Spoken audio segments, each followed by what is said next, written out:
ka ng kamag-anak talaga dito. Wala. Yung kapatid mo, hindi ka ba pinupuntahan? Paano ka na dito? Paano pag nagkasakit ka po? Ang apoy? Wala ka pong pagkain. Sige Lola, bigyan kita pambiling pagkain. Marunong ka na magbilang ng pera. Kaawa naman si Lola, mga kababayan. Pero sabi ni Lola, mga kababayan, grade 1 lang siya. Lola, bigyan kita 500, ha? Salamat po. Oo. Okay na yung 500.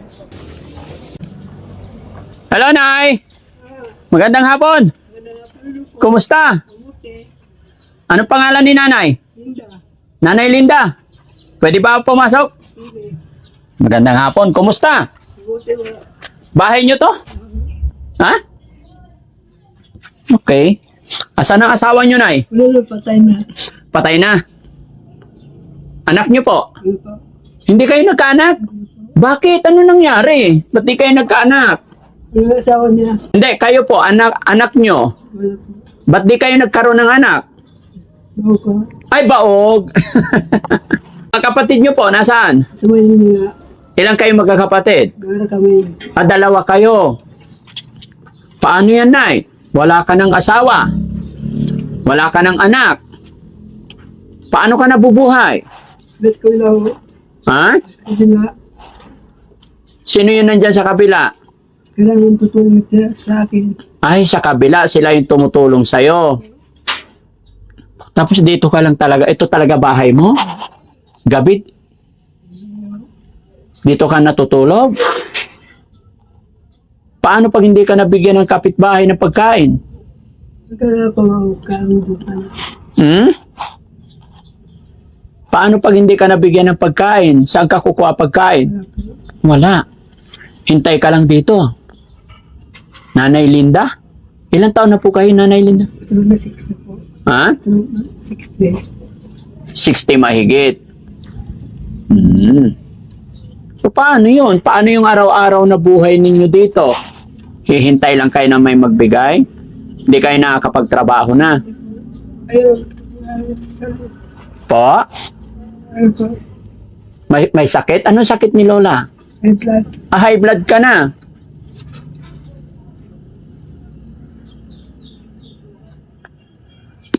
Anong sasabihin ni Nanay ay Lola kay Daddy Frankie? Wala po akong trabaho. Wala kang trabaho. Hindi na kaya.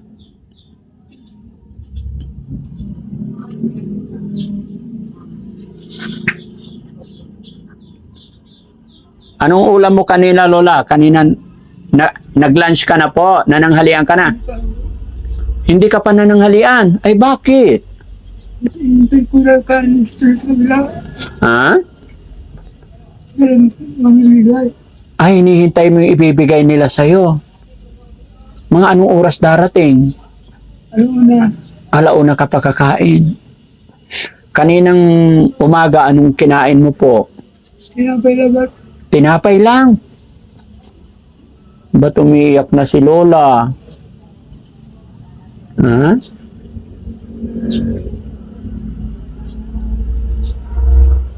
Lola Linda, okay ka lang? Mahirap ba buhay? Malungkot. Sayang kung nagkaroon ka sana ng anak, no? Mga magulang nyo, wala na rin. Kailan sila? Patay na sila. Gaano kahirap po yung mag-isa? Hirap na. Mahirap. Hindi ka ba kiniginaw dito pag tag-ulan? Alam mo po, pag umaga. Malamig sa umaga.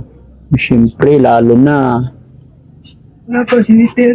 Wala kang sweater. Wala ka ng mga damit. Ay, ito lang. Dapat mag-sweater ka para hindi ka ginawin sa umaga. Pumutlabat. Kumot na lang. Sinong gumawa itong bahay mo, Lola? Pinagawa na ng iglesia na.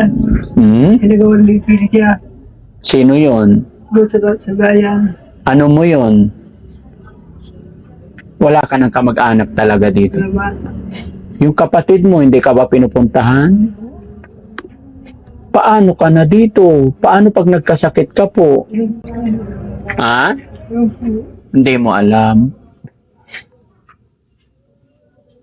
Mga kababayan, mga kabarangay, si Nanay Linda na natagpuan namin sa barong-barong na ito at aming nalaman na wala ng magulang, wala na rin tatay. Dalawa lang daw silang magkapatid, yung kapatid niya nasa Maynila.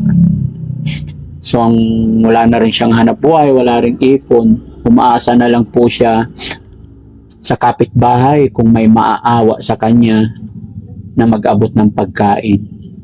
Katunayan nga po mga kababayan, ito ay 12:30 na. Hindi pa raw siya nanananghalian. Nandito lang siya nakaupo sa bahay na ito. Tagpi-tagpi lang. Ito ang nagsisilbing tahanan ni Nanay Linda.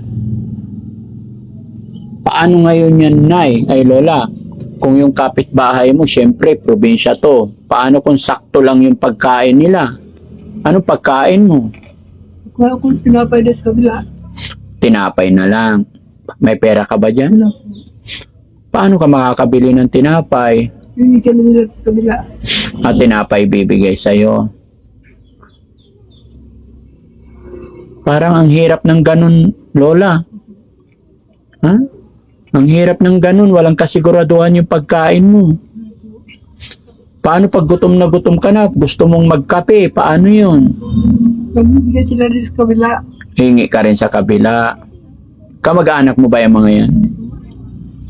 Ba't hindi ka nalang pumunta dun sa kapatid mo para kahit papano, iba pa kasi pag yung kapatid eh. Wala pang pasahin. Nasaan ba siya? Alam mo kung nasaan yung kapatid mo? Hindi ko alam mo. Pero nagkakausap pa kayo. Ilang taon na ba yung kapatid mo? Hindi mo alam? Pero nasa Maynila siya. Po? Hindi mo alam kung saan sa Maynila? Hindi ko alam. Nanay Linda, naka-video tayo. I-upload namin sa social media to. Mapapanood ng kapatid mo. Ano ba pangalan ng kapatid mo? Hindi ko kilala. Ay, hindi mo kilala yung kapatid mo. Paano tayo mananawagan? Paano natin mahanap yung kapatid mo? Malit pa ako. Ha? Lumayas ako sa barko. Ano? Malit pa ako lumayas sa kla. Maliit ka pa lang, lumayas ka na sa inyo. So, hindi mo alam yung pangalan ng mga kapatid mo? Hindi po. Yun ang mahirap. Bakit ka umalis sa inyo? Kasi pinapalo ako ng tatay ko.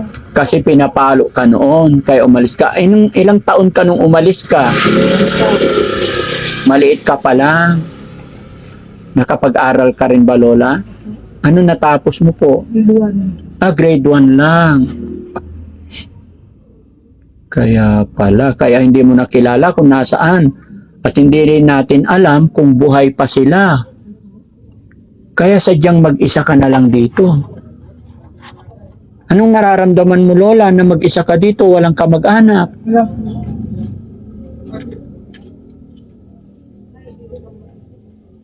Pero marunong ka naman magbilang. Pera. Gaano nga ba kahirap yung ganito mga kababayan, no? Tanging mga kapitbahay na lamang naaawa pala kay nanay dito. Tapos ito, walang gamit talaga. Ayon sa kanya mga kababayan, pag nagutom, manghingi-hingi na lang sa kapitbahay. Anong ulam mo ngayon? Hindi pa alam. Kung ano lang yung ibibigay. Kagabi, biswa. Kagabi, Biswa. Tatna, ka. Saging, sa umaga, kanina umaga, tuyo. toyo. Anong pakiramdam mo, Lola? Kumusta naman ikaw? Mabuti mo. High blood lang. Kasi wala ko gamot. Wala kang gamot. Pero nakakapaglakad ka pa naman, Lola. Malakas pa naman maglakad. Hindi ka nagluluto dito, Lola. Ba't hindi ka nag-provide ng mga kaldero mo, Lola? Kasi nawawalik na din ko. Nawawala yung mga kaldero mo. Bakit may nangunguha dito? Lola, nung dalaga ka, anong trabaho mo nung malakas ka pa? Lalaba po ako. Naglalaba ikaw. Tagalaba lang. Yung asawa nyo, anong trabaho niya no? Wala po. Tatrabaho doon sa talaman. Sa? Sa talaman. Sa halaman, sa bukid? Hindi siya po kasala. Matagal na po siya namatay? So ano yung ginagawa mo araw-araw, Lola? Paano yun? Wala po. Nakalagas. Lakad-lakad ka lang. Nanlilimos ka sa labas? Nanlilimos ka po. Ang apoy? Wala ka pong pagkain. Sige, Lola, bigyan kita pambiling pagkain. Marunong ka na magbilang ng pera. Kaawa naman si Lola, mga kababayan. Pero sabi ni Lola, mga kababayan, grade 1 lang siya. Lola, bigyan kita 500, ha? Salamat po. Oo. Okay na yung 500. Wala po. Kulang. Tignan mo, magkano na yan? Bilangin mo. Ha? Another 500. Okay na yan? Marunong ka magbilang ng pera, Lola. Magkano lahat yan? Tignan mo nga. Malakas pa mata ni Lola. Malakas pa. Bilangin mo, Lola, kung magkano yan.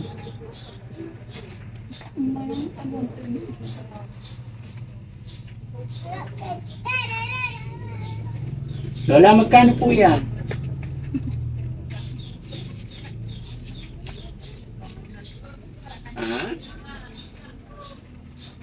Magkano po iyan, Lola? Problema, mga kababayan, pagbigyan natin ng pera si Lola, hindi marunong pala magbilang. Lola, tignan mo nga, hindi mo alam magkano yan? Hindi ka marunong magbasa. Hindi ka rin marunong magsulat. Hindi ka nakapag-aral. Grade 1 lang.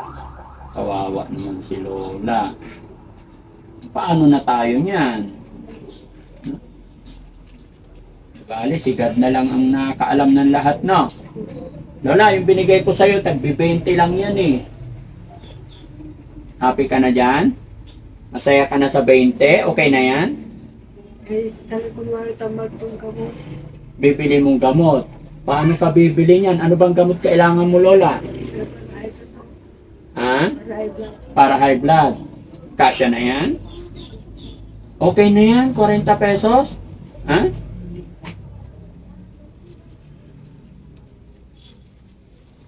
Kaawa, mga kababayan ni Lola.